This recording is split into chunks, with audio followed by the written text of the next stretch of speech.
Il s'est passé des choses cette nuit encore dans le détroit d'Ormuz, ces échanges de tirs entre les Américains et les Iraniens. On va faire un point avec vous, William Delesseux. Bonsoir, parce que cette nuit encore, Ormuz a été une poudrière.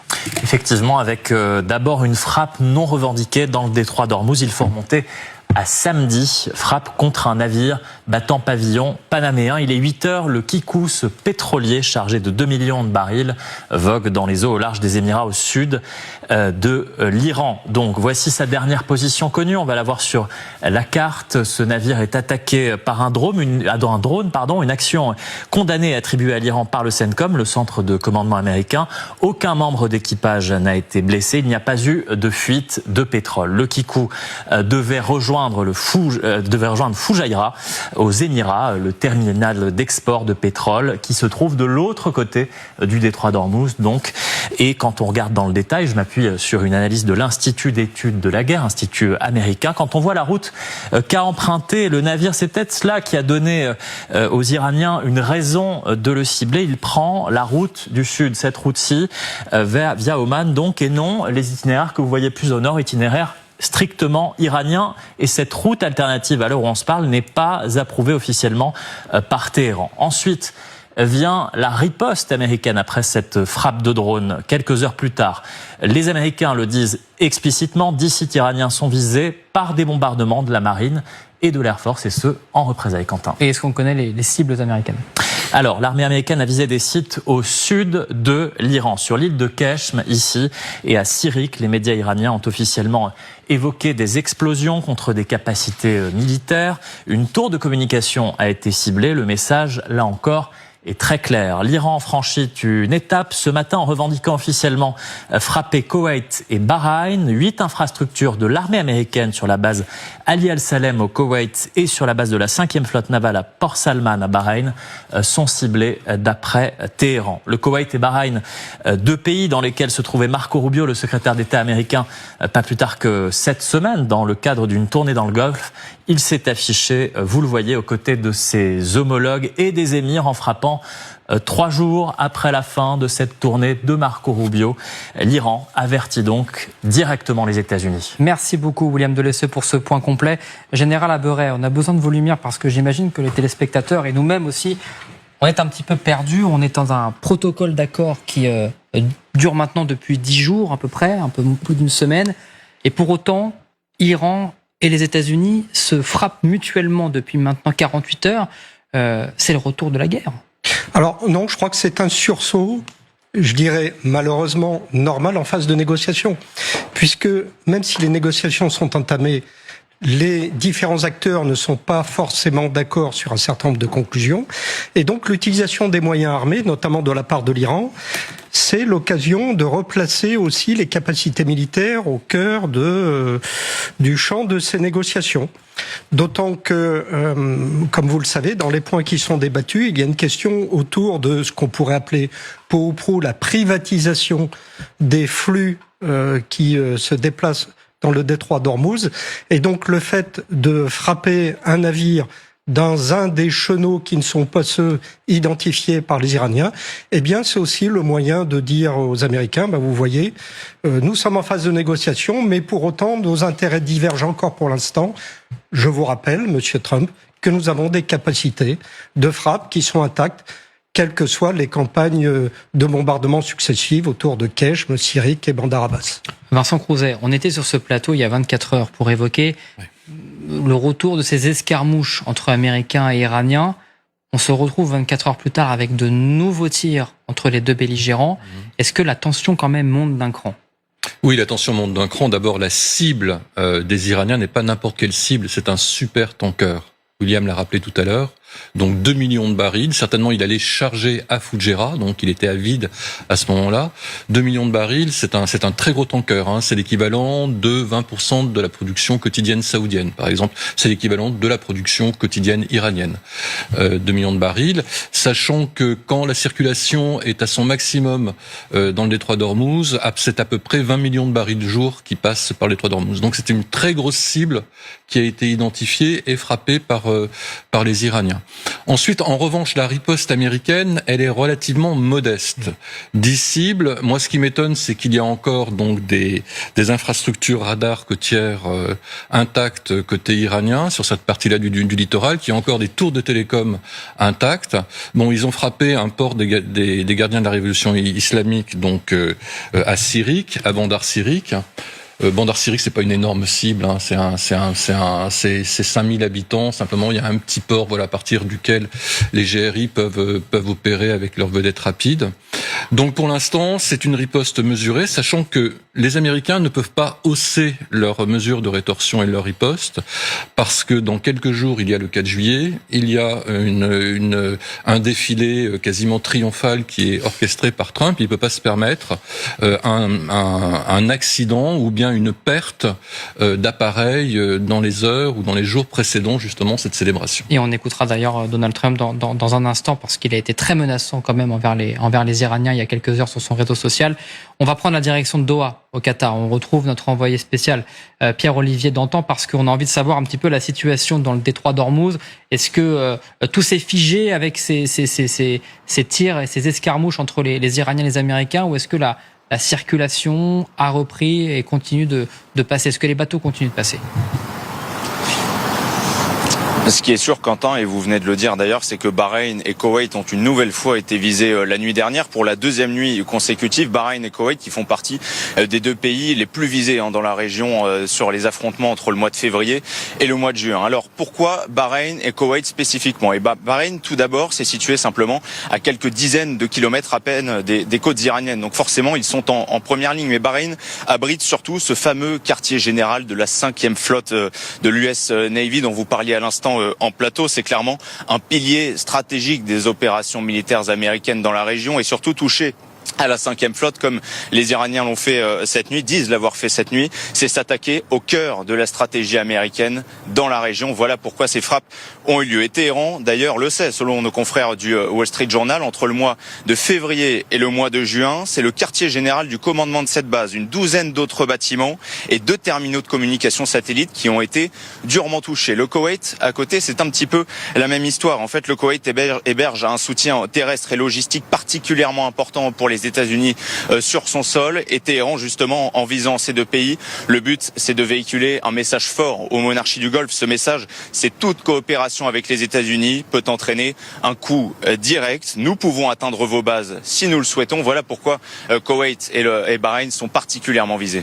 Merci beaucoup Pierre-Olivier Dantan, merci également à Bodan Douka qui vous accompagne. Dominique Simonet, on voit quand même que les Iraniens tapent là où ça fait mal. Ce sont des intérêts directs américains sur ces pays du Golfe, à Bahreïn et notamment au Koweït. Ce sont des bases américaines. Les Américains sont vraiment pris pour cible. Ah mais bien sûr, de toute façon, vous parliez d'une drôle de paix, c'est oui, effectivement, une drôle de paix ou drôle de guerre. On a un Donald Trump qui veut absolument s'en sortir, il veut s'inventer une victoire. Depuis, ça fait des semaines qu'il cherche une victoire. Ce protocole d'accord, c'est un accord en trompe-l'œil qui donne pratiquement toutes les concessions dont l'Iran n'osait même pas rêver, jusqu'à contrôler le péage du détroit d'Ormuz. Mais il veut en sortir parce que, comme on le disait tout à l'heure, il y a les 250 ans de la démocratie américaine, il y a les élections de midterms, donc il veut arrêter ça et il ne trouve pas vraiment la porte de sortie, et l'Iran se trouve dans cette situation assez conforté. Alors, il faut rappeler que dans le protocole, il y a une mine. Il y a quelque chose qui permet à l'Iran de dire vous avez violé l'accord, donc nous on frappe. C'est la référence au Liban. C'est dès le premier article. C'est écrit cessez le feu au Liban. Et donc dès que le Hezbollah attise un petit peu l'Iran attise un petit peu le Hezbollah, qui frappe sur Israël. Israël répond. L'Iran dit le cessez-le-feu est violé, donc on referme Hormuz et donc on peut frapper sur les Américains. C'est une espèce d'enchaînement, mais tout cela est assez...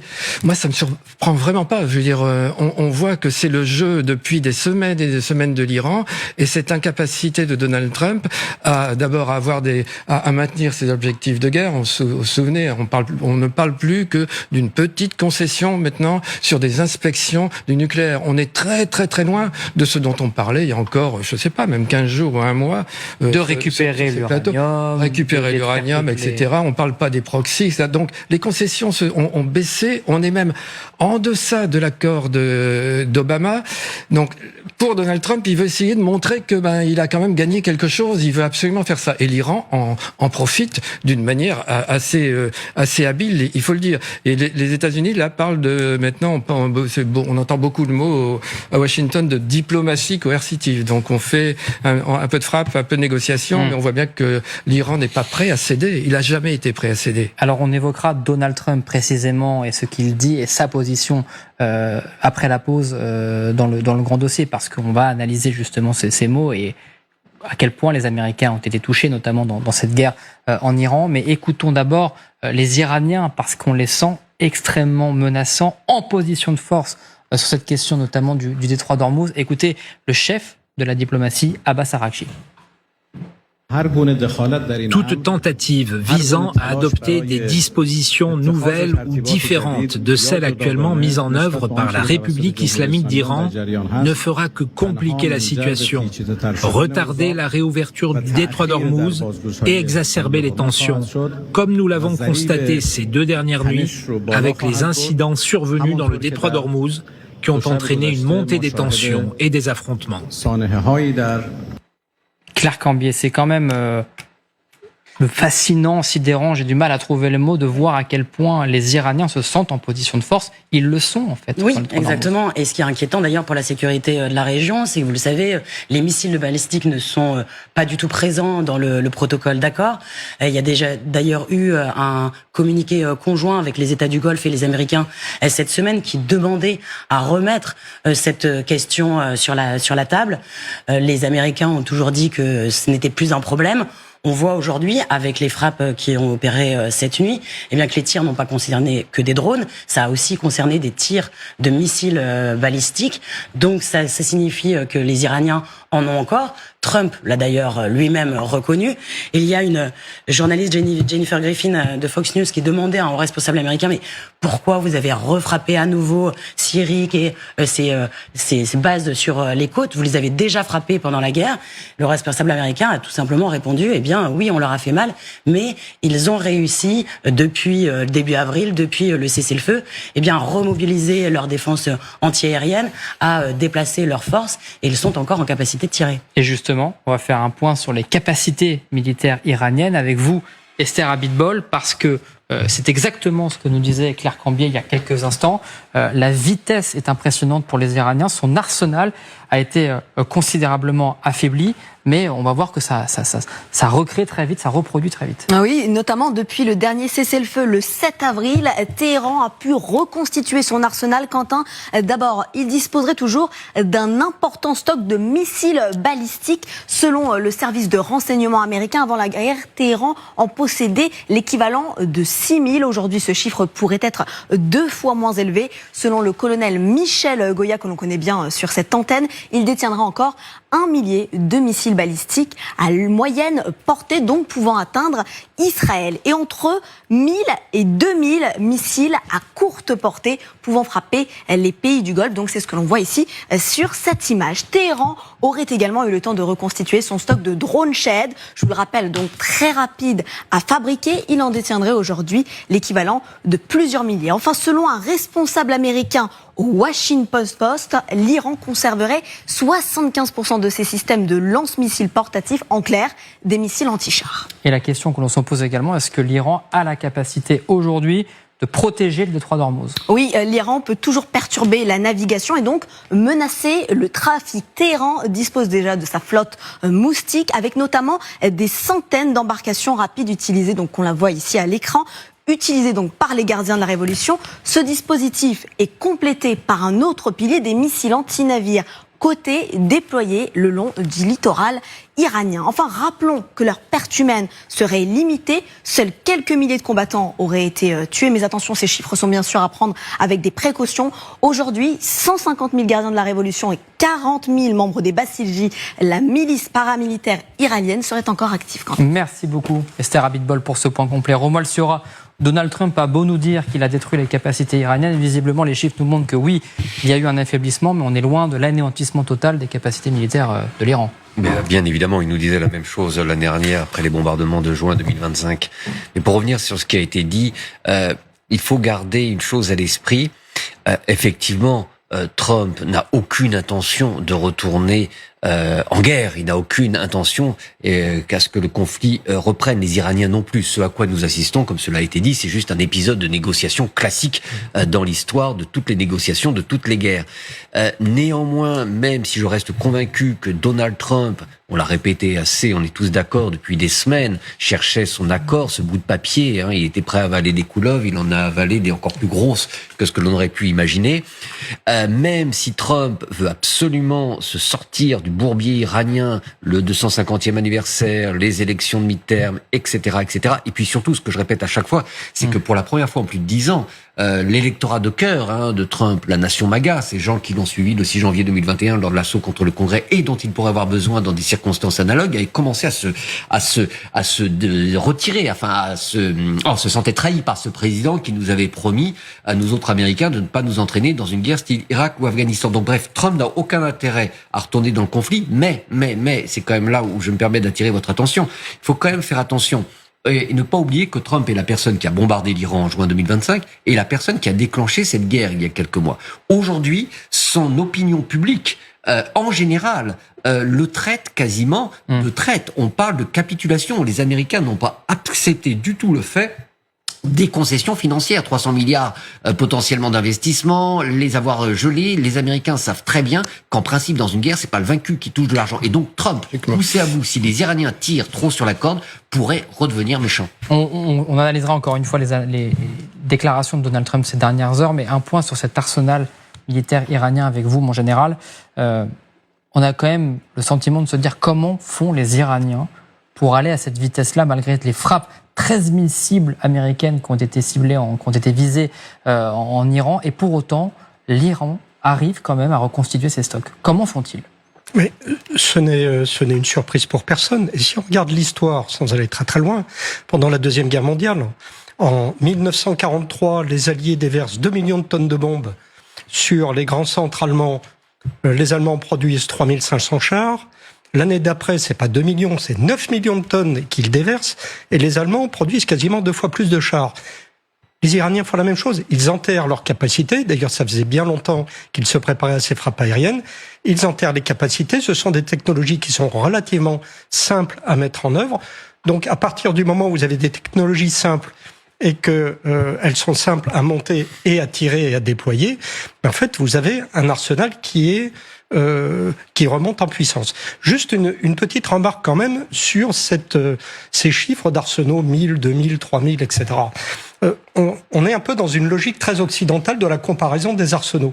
En fait, les Iraniens n'ont pas besoin d'1 millier de missiles pour couler un pétrolier, un super pétrolier dans le détroit d'Ormuz.